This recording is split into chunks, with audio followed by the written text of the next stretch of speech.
जिस प्रकार कर्म जीवन का स्वभाव है, उसी प्रकार कर्म फल का भोग भी जीवन की अनिवार्यता है।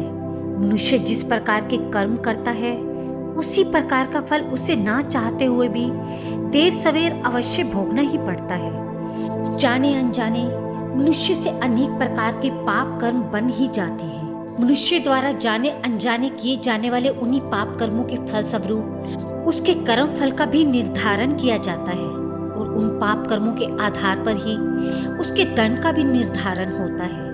उन पाप कर्मों के फल से बचने के लिए शास्त्रों ने जो विधान निश्चित किया गया है, उसी को प्रायश्चित कर्म कहा गया है। सरल अर्थों में मनुष्य का अपराध बोध ही उसका प्रायश्चित कहलाता है। दैन्य भाव से प्रभु चरणों की शरणागति एवं प्रभु के मंगलमयी नामों का दृढ़ आश्रय लेते हुए जानबूझकर आगे कोई पाप कर्म ना बने, इस बात का दृढ़ संकल्प ही मनुष्य का सबसे बड़ा प्रायश्चित है। हम अपने कर्मों के लेन देन का हिसाब पूरा करने के लिए ही यहाँ आते हैं। संसार में कोई माँ बाप और कोई औलाद बनकर आ जाता है, कोई दोस्त और कोई रिश्तेदार बनकर आ जाता है, लेकिन जैसे जैसे इस जन्म में प्रारब्ध कर्मों का हिसाब किताब खत्म हो जाता है, हम एक दूसरे से अलग होकर अपने अपने रास्ते पर चल देते हैं।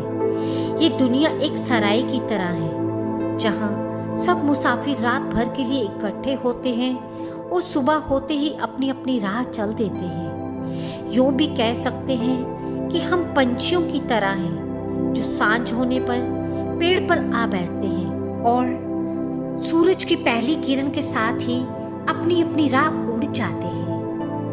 राधे राधे।